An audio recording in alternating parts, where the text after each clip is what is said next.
नमस्कार व्यूअर्स, मैं स्वाति तिवारी आज मुर्शिदाबाद कांड पर हाई कोर्ट के रिपोर्ट को आपके सामने लेकर के आई हूँ। इस रिपोर्ट पे हम एक गहन पड़ताल करेंगे और समझने की कोशिश करेंगे कि बंगाल क्यों धीरे धीरे बांग्लादेश बनने की राह पर है। उससे पहले आप चैनल को लाइक और सब्सक्राइब करना ना भूलें।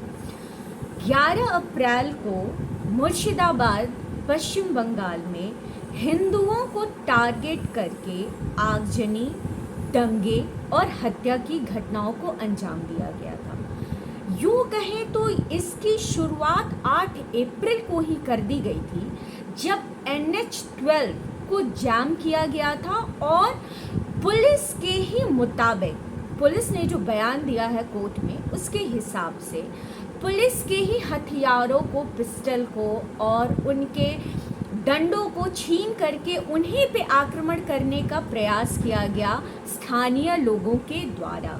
और यह हुजूम इसलिए इतना आक्रमणकारी हुआ क्योंकि इन्हें वक्फ संशोधन बिल या यूं कहें अब कानून का विरोध करना था।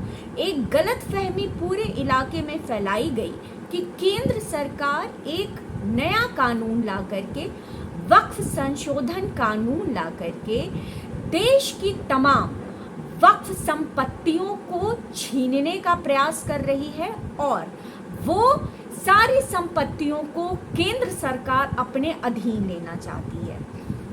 रिपोर्ट के हिसाब से स्थानीय जितने भी नेता थे TMC के, हालांकि मुर्शिदाबाद पूरे इलाके में जो निर्वाचित हैं, जो विधानसभा या जो लोग लोकसभा में है, वो TMC के ही विधायक और सांसद हैं, जिसमें हमारे यूसुफ पठान का भी नाम है।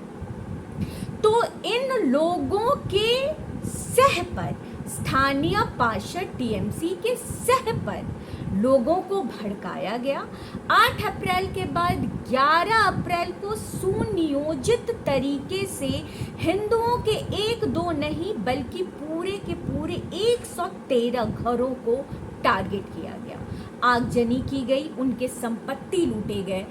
SIT की रिपोर्ट में जो कोर्ट द्वारा निर्मित थी, जिसमें 3 सदस्य थे, उनके रिपोर्ट में ये साफ साफ कहा गया है कि 113 सिर्फ और सिर्फ हिंदुओं के घरों को मुर्शिदाबाद इलाके में टारगेट किया गया। ये वो इलाके हैं जहाँ पे मुस्लिम जनसंख्या लगभग 84% है। तो ये तो ऐसे ही TMC और पूरा विपक्षी जो इंडी गठबंधन है उनका कोर वोट बैंक रहा है। और ये इस ऐसे एरिए पे और विशेष रूप से मुर्शिदाबाद पश्चिम बंगाल में वोटिंग को लेकर के, मुस्लिम वोटिंग पैटर्न को लेकर के एक बहुत ही ज़्यादा सेंसिटिव इलाका माना जाता रहा है। 2026 में अभी वेस्ट बंगाल का चुनाव आने वाला है, बिहार के बाद बंगाल का चुनाव है, तो मुर्शिदाबाद की घटना और भी ज़्यादा, बहुत ही ज़्यादा महत्वपूर्ण हो जाती है। ऐसे में तब जब कोर्ट ने यह माना, कोर्ट की SIT टीम ने यह माना कि 113 पूरे 113 हिंदुओं घरों को टारगेट किया गया, उनकी संपत्तियों को लूटा गया, कपड़े जलाए गए, उनके यहाँ लूट मार की घटना के साथ साथ पिटाई की घटना, चाकूबाजी की घटना इस कदर हुई कि 4 से 5 हिंदू, विशेष रूप से दलितों की हत्या की गई। ये पूरा इलाका हिंदुओं में भी SC और ST लोगों का इलाका रहा है। एक सवाल तो यहाँ ये भी बनता है कि बाबा साहेब भीमराव अंबेडकर के नाम पर दलितों की रक्षा करने का हुंकार भरने वाले राजनैतिक दल कहाँ हैं, जब यहाँ इतनी बड़ी संख्या में लूटमार, आगजनी और दंगे की घटना को अंजाम दिया जाता है, वो भी दलितों के खिलाफ, वो भी शेड्यूल ट्राइब्स के खिलाफ। SIT की रिपोर्ट में इस बात का भी खुलासा है कि पुलिस मूक दर्शक बनी रही, या यूं कहें कि पुलिस का, स्थानीय पुलिस का शह मिलता रहा ऐसे आतताइयों को, ऐसे असामाजिक तत्वों को जिन्होंने 11 अप्रैल की घटना को, दंगे को अंजाम दिया।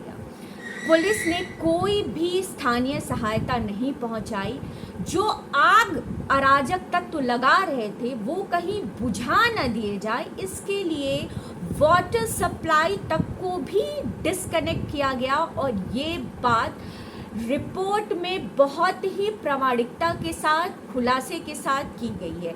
वाटर टैंकर्स को वहां तक नहीं पहुंचने दिया गया। पुलिस शाम तक, जब तक ये पूरी घटना हो रही थी, ऐसा स्थानीय लोगों ने कोर्ट के एसआईटी टीम को बताया है कि पुलिस उनके फोन कॉल्स तक रिसीव नहीं कर रही थी। पूरा का पूरा जो पीड़ित वर्ग था वो अगले दिन 12 तारीख को पलायन कर गया आसपास के इलाके में, विशेष रूप से मालदा। आश्चर्य की बात तो ये है कि वेस्ट बंगाल की मुख्यमंत्री हमारी ममता बनर्जी, उनका बयान उस समय ये आया था कि ये स्थानीय लोगों ने नहीं किया है, जबकि बीजेपी ने बाहर से गुंडों को बुला करके इस घटना को अंजाम दिया है। भारतीय जनता पार्टी नहीं चाहती कि पश्चिम बंगाल में शांति के साथ लॉ एंड ऑर्डर मेंटेन रहे।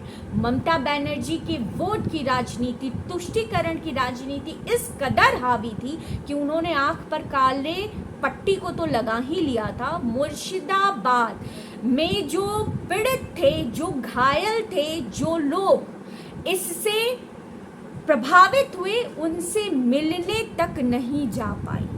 ममता बनर्जी का इतना बिजी शेड्यूल था या पता नहीं क्या था, अब ये तो वही जानेंगे, लेकिन उनके वोट बैंक की राजनीति, तुष्टीकरण की राजनीति एक बार फिर से पश्चिम बंगाल में प्रमाणित हुई। इस घटना की शुरुआत जो 8 अप्रैल को हुई है, कई मीडिया रिपोर्ट्स बता रहे हैं कि वहाँ पे बच्चों को ढाल बनाया गया और 11 अप्रैल को भी कश्मीर की तरह बच्चों को पत्थरबाजी के लिए इस्तेमाल किया गया। मदरसों में, घरों में बच्चों को इंस्ट्रक्ट किया गया था और इसमें 5 एनजीओज के खुलासे हुए हैं जिन्होंने बाकायदा बच्चों को भड़का करके ऐसे चीज़ों से उनके जहन में जहर भर के कि आप अगर अपने अधिकार के लिए नहीं लड़ेंगे तो ये एक गुनाह है। मतलब वक्फ संपत्ति केंद्र सरकार अपने जद में ले रही है, उसे आपसे छीन रही है, तो इसके अगेंस्ट में अगर आप इसका विरोध नहीं करेंगे तो ये बहुत बड़ा गुनाह है। ऐसा ब्रेन वॉश करके छोटे छोटे बच्चों को पत्थरबाजी के लिए उकसाया गया और उनका उपयोग किया गया। ये 5 एनजीओज ऐसे हैं जिनमें 3 का नाम ऐसे एनजीओ के रूप में आ रहा है जिन्हें विदेशी फंडिंग मिलती है अल्पसंख्यक समुदाय के बच्चों को एजुकेट करने के लिए, उन्हें नई शिक्षा देने के लिए। 8 अप्रैल को मुर्शिदाबाद में जो आग लगाई गई, जो चिंगारी भड़काई गई, 11 अप्रैल तक उसने अपने मकसद को हासिल कर लिया। 113 घर, हिंदू दलित घरों को जला दिया गया, 4 से 5 लोगों की मौत हो गई। हालांकि बाद में ममता बनर्जी अभी 2 से 3 रोज पहले मुर्शिदाबाद घटना में पीड़ित लोगों से मिलने ज़रूर गई और 10 लाख के मुआवजे का ऐलान भी किया है जिनके यहाँ से लोगों की मृत्यु हुई है। लेकिन क्या ये काफ़ी है? क्या अभी 3-4 महीने पहले बांग्लादेश में हिंदुओं की स्थिति जो हमने देखी, ठीक उसी तरह का पैटर्न हमें बंगाल के मुर्शिदाबाद में देखने को नहीं मिला? क्या इस देश में हिंदू, विशेष रूप से मुर्शिदाबाद जैसे मुस्लिम बाहुल्य इलाकों में जो दलित हैं वो सुरक्षित नहीं है? और केंद्र सरकार से भी यह प्रश्न बनता है कि वो किस बात का इंतज़ार कर रहे हैं कि एक के बाद एक पश्चिम बंगाल में हिंदुओं के साथ